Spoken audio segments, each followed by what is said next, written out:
Magandang araw sa ating lahat, mga kaibigan. Ayan, so this time, ayan, tomorrow is Friday and this coming Sunday na nga ang Star Award for movies at nominado nga si Barbie doon sa nasabing award at silang dalawa ni David Licauco ay tatanggap ng Herman Moreno Power Tandem of the Year. Ayan, so palakpak natin, palakpak.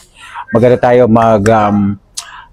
palakpakan natin si Barang at si David dahil makakatanggap sila ng for the second time around yung dalawa dahil palagi silang nominado sa iba't ibang mga kategorya. This time paparangalan talaga sila, sure talaga na sila na ang mananalo. And this time, ayun, ang daming issue bago ang lahat, bago itong Star Awards. Ang daming issue sa kanila na unahin natin yung number one, yung issue kay Jameson Blake at kay Barbie na nag-holding hands, na naipaliwanag naman na at confirm na hindi sila mag-jowa, confirm na magkaibigan lang sila, confirm na wala silang relasyon. Nag-order ako ng coffee. Ayan. So, yung tag-isa tayo ng coffee. Ayan. Tapos, pangalawa, yung di umano'y relasyon ni Alex at David Licauco na ispatan daw di umano sa Siargao. By the way, galing ako dyan sa Siargao kasi nagbakasyon ako dyan last summer. Ayan. So, kilalang kilala ko at naikot ko lang ng buong, tag-isa kami. Sa akin yung kape latte ha. Yun. Yung buong Siargao ay naikot ko na yan at medyo maliit lang ang Siargao. Kaya kapag pumunta ka sa Siargao, makikita mo lahat ang area. And second and third pala, sorry, ito na naman yung di umano'y hindi daw darating, hindi daw a-attend sa Star Awards, si Barbara at si David. Mga palabas at mga haka-haka ng mga bashers. At yung pang-apat nga daw, itong kinakalat nila na yung si David ay titigil na sa pag-aartista dahil mag-concentrate na sa kanyang basketball career. Okay, listen. Minahal naman talaga ni David ang basketball, di ba? So yun ang first love niya. Pero sabi naman ni David sa isang interview noon na minahal na rin daw niya ang showbiz at niyakap na rin daw niya ang industriya. Dahil noon parang sabi niya dun sa isang interview, noon daw parang hindi niya itinuturing ang showbiz na parang trabaho talaga. Parang pastime lang, parang ganun lang ang tinuturing niya noon. So, nung nagustuhan niya na, tapos niyakap niya na, doon niya lang na-appreciate talaga na maganda daw yung showbiz. So, yung pag-artista. So, yun, sinabi niya yan sa isang interview sa other talk shows. And aside from that, si Barbie din, syempre si Barbie, ang dami na ng mga naka-partner at naka-love team at kung sino-sino mga nakasama niya sa kanyang mga movie.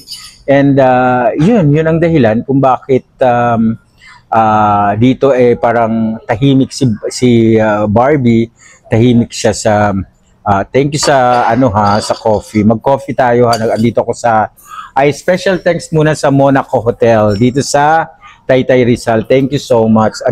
Andito ako ngayon nagba-vlog. Ay, ang sarap ng kanilang kape. Ayan, i-try nyo ha. I-try nyo yung kape dito sa Monaco Hotel. Ayan. Ayan, habang nagkakape ako, habang nagchichikahan tayo, magkape ako. Diba? So, excited na ako na makapanayam at makachika si David at si Barbara, si Barbie. Dahil, Barbara na naman ang tawag ko kay Barang ha. From Barbie, Barbara, Barang, gano'n. So, parang mga gano'ng diba? yung mga panahon ng mga LBN, mga sikat na ano, di ba may Barbara Perez yung pinakamasikat nung panahon ng LBN production. Ayun. So check natin kung sarap. So yun, maganda yung pag etong nangyayari na sunod-sunod ang issue na pinupukol sa dalawa, sunod-sunod din nilang hinarap. So yung iba supalpal, ayan, parang hindi mainit parang hindi mainit. Bakit? Kulang sa apoy? Ayun, so naging controversial ang mga pangalan ng dalawang celebrity. So, pero this time, ako pa ba, maniniwala pa ba ako sa mga ganyang issue? In my 30 years in showbiz, in the industry, napakarami ko ng mga nakitang mga issue, gimmicks, publicity, na mga intriga, di ba? So, itong mga nangyayari sa Barda, kino-considered ko to as parang publicity slant lang. Dahil para mag-ingay yung halimbawa kay Jameson, siyempre si Jameson walang ingay-ingay ang pangalan. So, kailangan magkaroon ng ingay, di ba, mga ganon. So parang ganyan lang. Tapos hindi rin natin alam kung sa side din ng Barda meron din nagpapaingay, di ba? Hindi rin natin alam 'yan. Pero ang hangad lang talaga natin ay maging maayos ang tandem ng Barda. Huwag nating kalilimutan na ang sinusuportahan ng taong bayan ay Barda. Ang sinusuportahan ng mga fans ng Barda ay si Barbie at si David. Kung ano man ang mga issue sa kanila, na mga isyung hindi naman kaaya-aya, isyung gawa-gawa, isyung fabricated, dapat maging masuri tayo, di ba? So kailangan talaga, may mga nagsabing kailangan umami na si David, umami na doon sa girlfriend niya, anong aaminin naman ng tao kung wala naman talaga, di ba? At saka huwag natin paaminin ng isang taong hindi naman niya ginawa, di ba? Huwag nating paaminin yung tao na hindi naman gumawa ng kasalanan.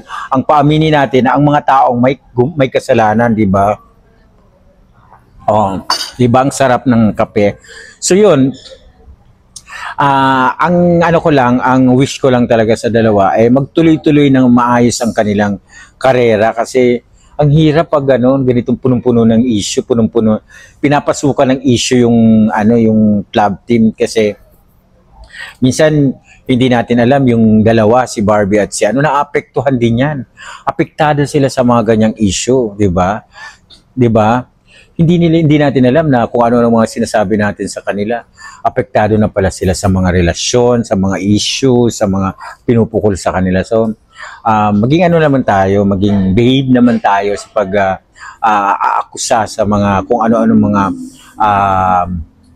akusasyon na.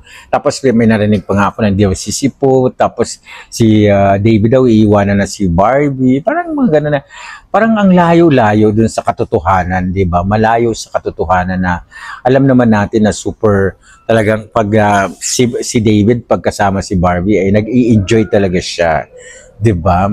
So yun lang ang yun lang ang point ko diyan, na pag si Barbie at si David nagkasama, masaya sila. Dahil wala naman talaga silang dapat ikailangan. Dahil sila ay love team, sila ang dalawang inilalagay dyan sa pedestal natin. So dapat irespeto din naman natin yung kanilang privacy. Halimbawa kung nag-swimming siya o nagbabakasyon, wag nating i-invade yung kanilang privacy, kasi minsan hindi na nakakagalaw yung tao kasi iniisip nila, naku, baka makunan ako dito na nakaganito, nakaganyan. So nawawala na yung kanilang private life, nawawala na yung kanilang what you call that privacy. So sana dun sa mga nag-aakusa ng mga kung ano-ano mga issue sa dalawa, lesson learned dahil yung mga inakusa nyo sa kanila hindi naman totoo, fabricated sa madaling salita. So with that, thank you so much, and alam naman natin na pag hindi naman talaga totoo, hindi talaga nagnanatili ang issue, 'di ba? Sabog agad, 'di ba? Hindi tumagal wala, hindi talaga tumagal agad, talagang basag agad, ganun. So yun ang ibig ko sabihin, kapag ang issue totoo, tumatagal. Pero kapag ang issue ay hindi totoo, sabog agad, hindi tumatagal. See the result, 'di ba? Okay, so sa mga hindi pa naka-subscribe sa aking YouTube channel, subscribe na para updated sa ating mga videos na ina-upload.